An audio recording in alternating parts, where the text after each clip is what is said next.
(2025년 10월 26일) 이정훈입니다. 오늘 밤이 11일이네요.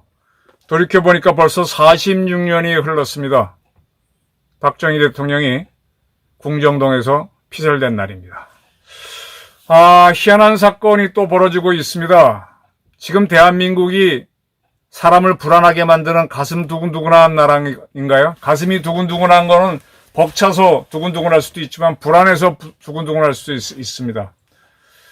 지금 대한민국이 가슴이 두근두근한 불안한 나라 아닌가요? 이런 나라를 만들어 놓고 걱정하지 말라라고 했습니다. 누가? 프레지던트 이재명이기.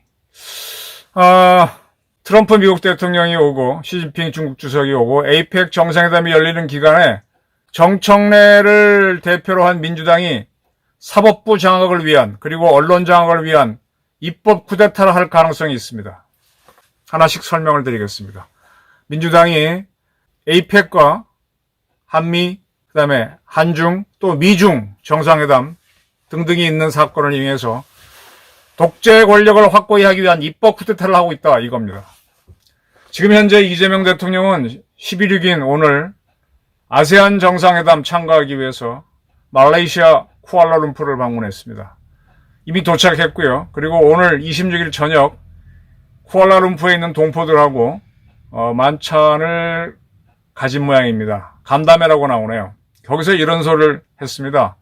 외국에서 한국 사람인가라는 소리를 들으면은 그게 여러 가지가 의미가 있다. 부러운 나라 사람이구나. 친하게 지내고 싶다. 이런 뜻일 수도 있죠. 그럴 수도 있지만 이재명 대통령은 그 이상한 나라 사람이 아닌가라는 뜻일 수도 있다라고 했습니다. 이거는 뭐냐? 외국에서 내가 한국 사람인가라는 질문을 들었을 때는 너 그 이상한 나라 사람 출신이구나. 그런 이야기니까 이거는 외국에서 대한민국을 걱정하는, 즉 대한민국이 가슴 두근두근하게 불안한 나라이기 때문에 그런 현상이 생긴다라고 하면서 그런 일이 없도록 만들겠다라고 그랬습니다. 말레이시아 쿠알라룸푸르 한 몇 달 전에 제가 갔다 왔습니다. 글쎄 거기에서 그쪽 사람들이 한국인이냐 일본인이냐 중국인이냐 물으면 한국 사람 그러면 두말하지 않고 그냥 끄덕끄덕 거리더라고요. 다 인정하고 잘 사는 나라임을 다 알고 있더라고요. 근데 뭘 가슴 두근두근해. 가슴 두근두근한 거는 이재명 대통령이 이끄는 이 나라가 제 가슴을 두근두근 불안하게 만들지. 민주당이 만든 사법개혁특별위원회가 앞으로 5개의 사법개혁을 하겠다고 발표했었죠. 대법관 수가 현재 14명인데 26명으로 확대하겠다. 이거는 이재명 대통령이 유죄를 받아서 갔을 때 마지막에 뒤집기 위한 그런 수로 보인다. 그럼 삼척동자도 다 아는 상태가 됐습니다. 대법관 추천위원회를 다양화하겠다. 여성도 집어넣고 대법관을 학계, 변호사, 시민사회가 참석해서 추천하도록 하겠다. 이렇게 외부 인사가 개입하게 되면 되면 이인숙 위원장이 물러나긴 했죠. 방통위원회가 없어졌으니까. 방통위원도 정치적으로 구성을 해놓으니까 외부에서 구성해놓으니까 이게 싸움이 되는데 대법관도 이제 판갈로 싸우도록 헌재도 그러고 있는데 그렇게 만들겠다. 법관 평가 제도를 하겠다. 법관 평가를 하긴 해야 돼요. 근데 이 이상한 정권에서 하면 참 이상해요. 과거에도 법관 평가제를 독재정부 때 했다가 없어지고 했는데 그걸 하겠다. 그다음에 판결문을 1, 2심의 판결문을 공개하겠다. 저도 재판을 치러보니까 재판부 판사들 참 글 이상하게 쓰더라고요. 저는요 이 만연체 문장을 굉장히 싫어해요. 무슨 소리인지 모르겠어요. 만연체로 나가면 강약이 조절이 안 돼. 글을 읽다 보면 사람 말이 아니기 때문에 글로써 이제 어떤 게 핵심이구나 알아야 되는데 하고 쭉 이어지면 뭔 소리인지 모르겠어요. 번역이 안 돼요. 거의 번역을 해야 돼요. 그래서 우리 판사들 판결문 문장을 한번 대폭 손질하고 싶은 생각이 많고 분명하게 이게 뭐다라고 딱딱 찍어줘야 되는데 만연체 문장 속에 파묻혀갖고 두리뭉실 넘어가고 나중에 이거였다고 또 해석을 해서 주장을 하니까 좀 답답한데 판결문 공개는 하긴 해야 돼요.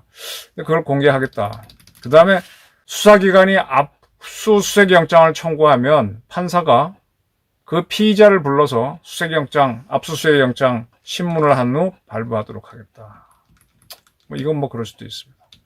이렇게 5개를 추진하겠다 그렇고, 그 다음에 일단 보류를 했던 게 재판 소원제입니다. 헌법에 관련된 사항은 대법원에서 판결이 있더라도 헌재에서 다시 판결하겠다. 4심제를 하겠다. 대한민국 헌법은 3심제를 전제로 하고 민주주의는 3심제를 하는데 4심제를 하겠다. 그렇게 5개 외를 확정 지어놓고 재판 소원제는 정청래 대표가 일시 보류를 했었습니다. 그리고 법 왜곡죄라는 게 있어요. 판사가 법을 왜곡해서 재판을 하게 되면 그 판사를 처벌하겠다. 그것도 일단 보류를 했었는데 12.6 오늘 민주당이 의원총회를 열었습니다.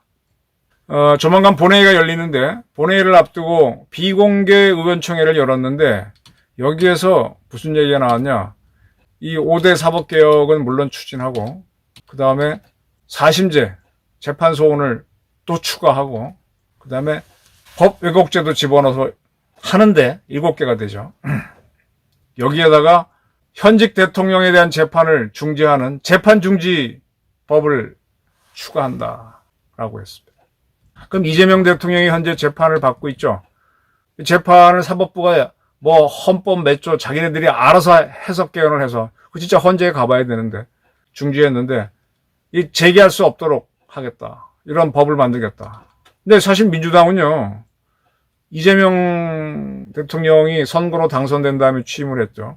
대통령에 당선된 이는 재판을 중지한다는 법안을, 이 법안은 따로 만드는 게 아니라 기존의 형사소송법을 개정하는 겁니다. 이 개정안을 법사위를 통과시켰다가 본회의에 회부하기 직전에 지난 6월 달이죠. 자기들이 이거 하면 여론이 너무 안 좋을 것 같아서 중지 보류한 바가 있습니다.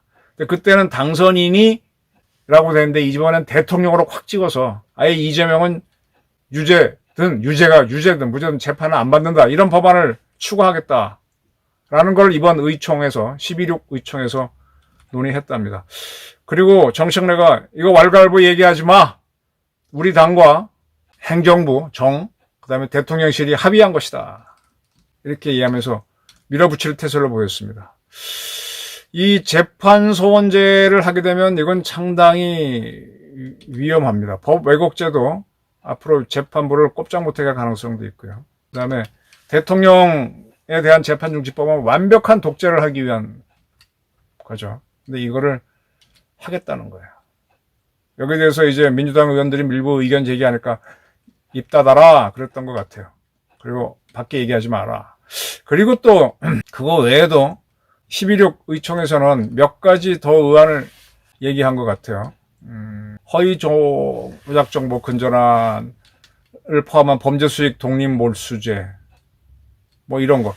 이게 뭔가 하면 요즘 왜 누가 뭔가 문제가 되면 그 사람한테 소송을 걸어서 말을 못하게 하는 거 있죠. 뭐 그런 것들을 막겠다 하면서 언론을 통제하기 위한 것도 이제 사법개혁에서 언론 통제로 들어가겠다. 뭐 그런 것들 의안 등을 다루면서 그중에 특히 대통령에 대한 재판을 중지시키는 법안도 하겠다. 지난번에는 본회의 직전까지 갔었으니까 아예 대통령을 박은 거를 통과시키겠다. 이렇게 나왔습니다. 정말 대한민국이 가슴 두근두근한 나라 아닙니까?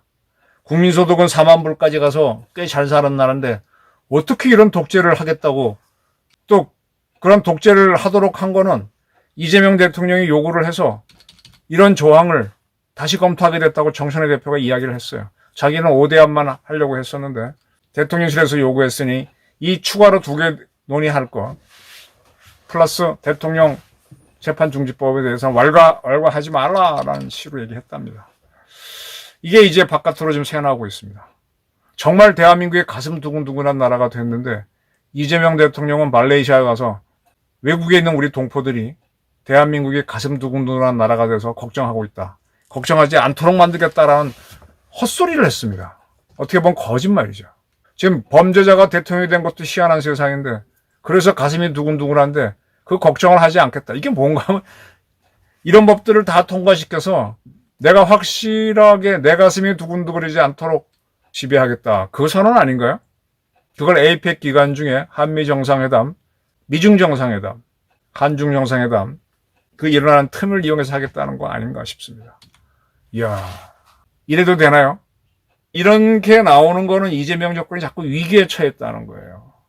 이상경 국토부 장관을 사표를 받고 뭐 하는 게 자꾸 불리해지는 겁니다. 이 계엄을 내란이라고 해갖고 100일 이상 끌면 효과가 없어요.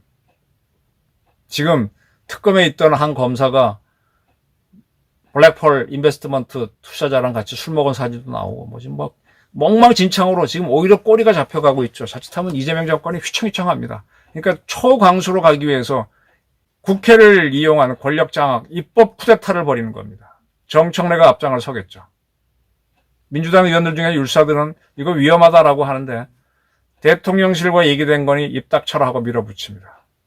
정말 가슴 두근두근한 국가를 만드는데 이런 나라를 과연 우리가 이런 나라가 아니지. 이런 정권이 유지되도록 허용해야 될까요? 가슴 두근두근합니다. 저도 일전을 벌이기 전에는 좀 가슴이 뜁니다. 감사합니다.